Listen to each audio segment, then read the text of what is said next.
There's something artificial. They're taking something. And by the way, I think I can say that there are certain groups of people that don't take vaccines and don't take any pills that have no autism. I've been hearing a ton about this Trump Tylenol autism connection, and I want to know what all the hype is about. So we're going to watch the full Trump announcement on the Tylenol and autism connection and see if what he said was really that bad. Now, before we get started, I want to put this out there that I am not a medical professional by any means. These are just my opinion on the things that Trump had to say. But before we get into the video, please like, comment, subscribe, and share this video so that everybody can get in on the conversation. All right, let's check it out.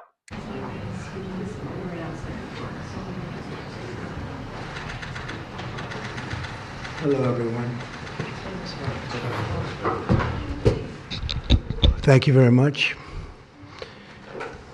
So I've been waiting for this meeting for 20 years, actually. And it's not that everything's 100% understood or known, but I think we've made a lot of strides. I wish it was done a long time ago.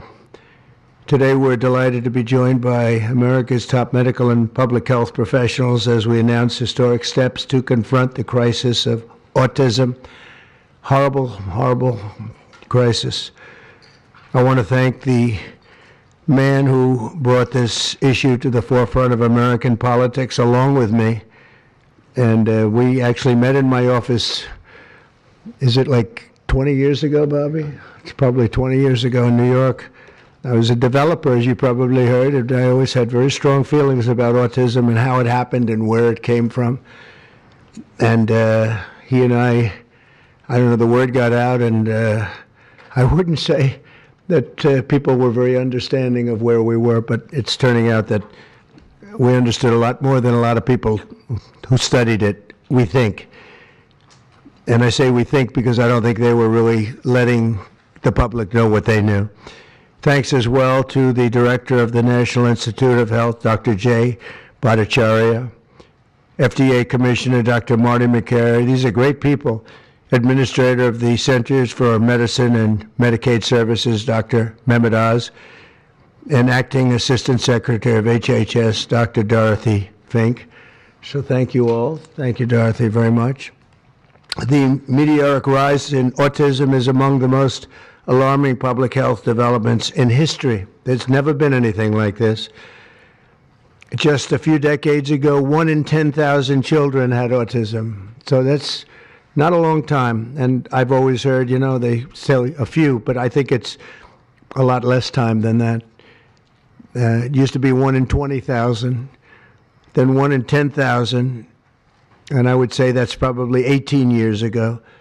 And now it's 1 in 31, but in some areas it's much worse than that, if you can believe it, 1 in 31. And I gave numbers yesterday. For boys, it's 1 in 12. I was told that's in California where they have for some reason, a more severe problem. But whether it's 1 in 12 or 1 in 31, can you imagine? That's down from 1 in 20,000, then 1 in 10,000. And now we're at the level of 1 in 12 in some cases for boys. 1 in 31 overall. So since 2000, autism rates have surged by much more than 400%. Instead of attacking those who ask questions, everyone should be grateful for those who are trying to get the answers to this complex situation. And the first day all of these great doctors behind me were there, I told them this is what we have to find out. Because when you go from 20,000 to 10,000, and then you go to 12, you know there's something artificial. They're taking something. And by the way, I think I can say that there are certain groups of people that don't take vaccines and don't take any pills that have no autism. I mean, to go from 1 in 12,000 to all the way to 1 in 32 or 1 in 12, that's a drastic change, and there's got to be something that's causing it. They have no autism. Does that tell you something? That's currently, is that a correct statement, by the way? There are some studies that suggest that, yeah, with the Amish, for example. The Amish, yeah, virtually. I heard none. See, Bobby wants to be very careful with what he says, and he should, but I'm not so careful with what I say. He needs to be careful with what he says here. But and he doesn't think that he does need to be careful with what he says. But going into the Amish, um, they're saying I did a little bit of research into the Amish autism statement here, and I found a little bit of information where it shows that from 2010 they did a study with the Amish, and it's showing that it's about one in every 271 kids in the Amish community that actually have autism. So that's a very big gap difference between 1 in 32 or 1 in 12, and then with the Amish, a 1 in 27. Now, keep in mind, that was a study from back in 2010. I did also find something else here that it shows that there is a specific Amish community in Ohio that they are showing rates as low as 1 in every 15,000, which of course does not represent all of the Amish population, but it shows that the Amish community study in Ohio is showing in 1 in every 15,000 kids is having autism. So they're doing something that us regular folk ain't doing, that is keeping them from getting autism as we do. And who knows? We don't know, but it could be the foods that we're eating. I know that they grow and they milk their cows and grow their own foods. Could be the technology, could be the vaccines. We don't know. I have no idea. I'm just saying that's a theory out there.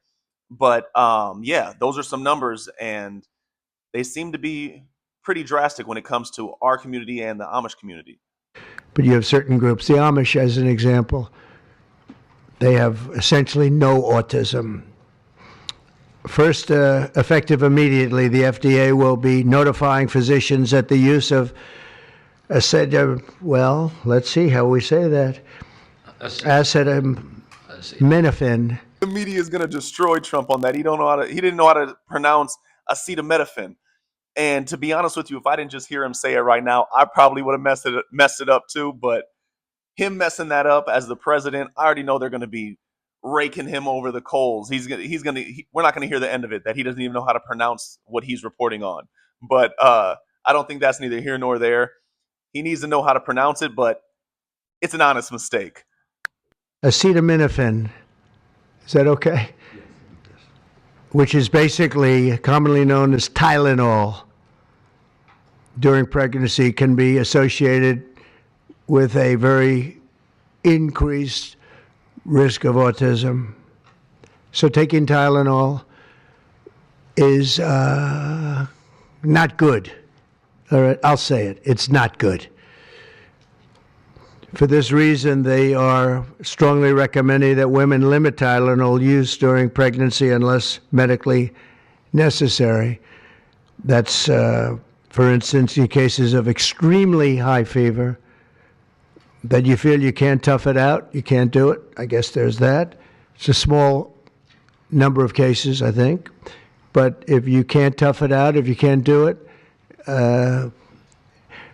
that's what you're going to have to do. You'll take a Tylenol, but it'll be very sparingly. It can be something that's very dangerous to the woman's health. In other words, a fever that's very, very dangerous, and ideally a doctor's decision, because I think you shouldn't take it. And you shouldn't take it during the entire pregnancy. They may tell you that toward the end of the pregnancy, you shouldn't take it during the entire. And you shouldn't give the child a Tylenol every time he's born and he goes and has a shot. You shouldn't give a Tylenol to that child. All pregnant women should talk to their doctors for more information about limiting the use of this medication while pregnant. So ideally, you don't take it at all, but if you can't tough it out, or if there's a problem, you're going to end up doing it. The other thing that I can tell you that I'll say that they will. With what he's saying there, he's saying that don't take Tylenol unless you absolutely have to. Try to tough it out unless it's like a severe fever, which I understand. I agree with that. I personally am not a big medicine kind of guy. I like the natural remedies, but yeah, I don't think you need to take Tylenol just because you have a small baby fever. See if you don't need it, because that baby is taking in everything that the mother is putting into her body. So, I mean, I don't see anything wrong with that. Use Tylenol as a last option, as a last dish effort if you have a super high fever and you need to. Otherwise, try other remedies to try to cool your body down and not use pharmaceutical drugs. Maybe say at a little bit later date. But I think when you go for the shot, you do it over a 5-time period. Take it over 5 times or 4 times, but you take it in smaller doses and you spread it out over a period of years. And they pump so much stuff into those beautiful little babies. It's a disgrace. I don't see it. I think it has. I think it's very bad. They're pumping. It looks like they're pumping into a horse. You have a little child, little fragile child, and you get a vat of 80 different vaccines. I guess 80 different blends, and they pump it in. So, ideally, a woman won't take Tylenol. And on the vaccines, it would be good instead of one visit where they pump the baby, load it up with stuff. You'll do it over a period of 4 times or 5 times. I've been so into this issue for so many years just because I couldn't understand how a thing like this could happen. And it's artificially induced. It's not like something that when you go from all of those, healthy babies to a point where I don't even know structurally if a country can afford it. And that's the least of the problems. To have families destroyed over this is just so terrible. I also, and we've already done this, we want no mercury in the vaccine. We want no aluminum in the vaccine. The MMR. The doses out when when you're giving the vaccines to the babies and the children. I actually did this. Me and my wife did this with our children. We spread the dosage out instead of going in there and getting all of them at one time. We spread it out over a specific timetable. Of course, we consulted with our doctor with that, and she said absolutely, our pediatrician, and she absolutely said, yeah, you can do that. That's completely up to you. And we did that. I think that's just in good in general terms. I don't know if that causes autism or not. There's nothing showing that, but I don't think you need to pump a bunch of stuff into a kid right away, all at once. Take your time, spread it out, and there's no negative to doing that. I think should be taken separately. This is based on what I feel, the mumps, measles, and all the 3 should be taken separately. And it seems to be that when you mix them, there could be a problem. So there's no downside in taking them separately. In fact, they think it's better, so let it be separate. The chicken pox is already separate because when that got mixed in, I guess they made it 4 for a while, it really was bad. So they make chicken pox. Individually, they're okay. When you mix them, something maybe happens. So there's no downside in doing it. It's not like, if you do it, bad things. No, it's only good side. And it may not have that much of an impact, but it may have a big impact. So let those be taken separately. And then hepatitis B is sexually transmitted. There's no reason to give a baby that's almost just born hepatitis B. So I would say wait till the baby is 12 years old and formed. And it has no negative impact on spreading out the vaccines that you give your babies.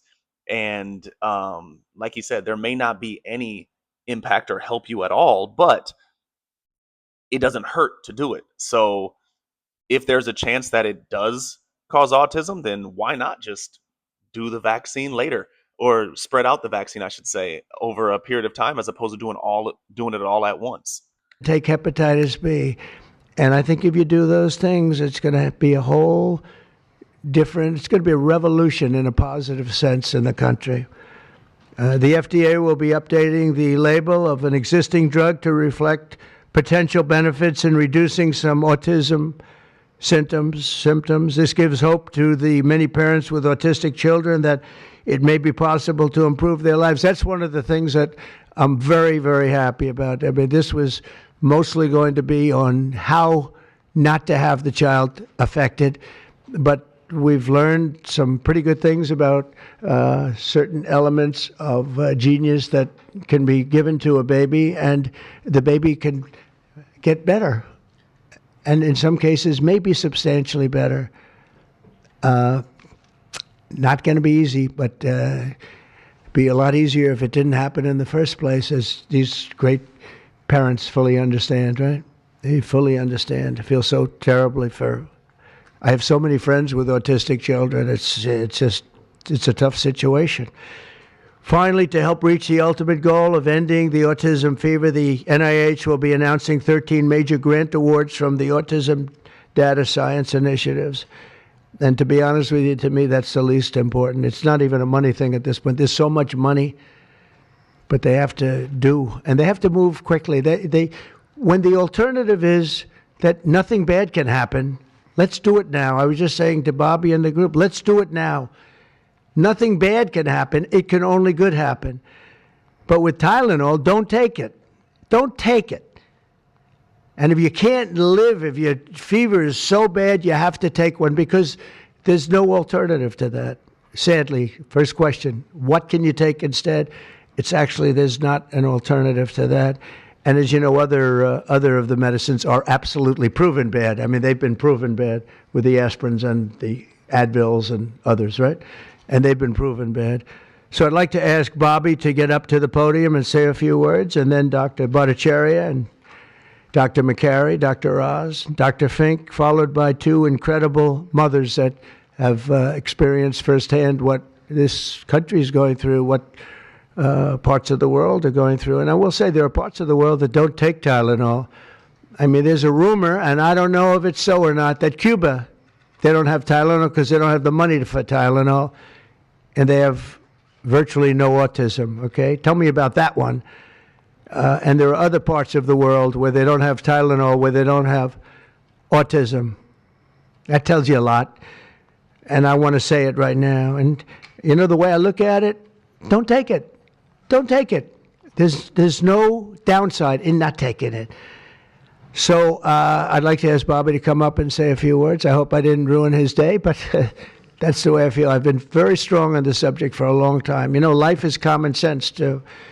And there's a lot of common sense in this, and I wish things like this were brought up, and this group has worked so hard on it, but I'd like to be a little bit more, a little speedier in the process of a recommendation, because there's no harm in going quicker. There's absolutely no harm. At worst, there's no harm. Thank you very much. Bobby, please. Thank you, Mr. President. Yeah, so you see that, and honestly, I don't think he said anything really that wrong. I mean, they're not giving any statistical data on saying that Tylenol is the reason for autism. They're saying that it just could possibly be a reason for autism, and why not just be on the safe side and not take the Tylenol? Now, I know this doesn't change the fact of the women who did take Tylenol when they were pregnant, and he was talking about something where hopefully we have something in line where we are able to help others who have autism as of this time and improve their life drastically, and hopefully we do have something like that. But the speech in general, I don't see anything being wrong with him just saying, hey, let's be on the safe side, let's not take Tylenol unless absolutely necessary, and we can hopefully curve the influx in autism, and hopefully we see a decrease. I mean, it's not a perfect science, but at least we can try something. Doing the same thing over and over again, that's only gonna lead to the exact same thing happening or things getting worse. So let's try something new here. So yeah, overall, I don't think that there was anything wrong with the announcement. I can see where people can get a little frustrated because he's not coming out there with specific data and really hardcore evidence. But overall, it's just a warning. Let's not take Tylenol when pregnant. But let me know what y'all think. Do you think Trump should have went about it differently? Do you think that it was a good speech? Do you think it was a bad speech? Do you think he shouldn't have announced it at all? What do you think? Let me know down in the comment section, and I'll see you on the next one.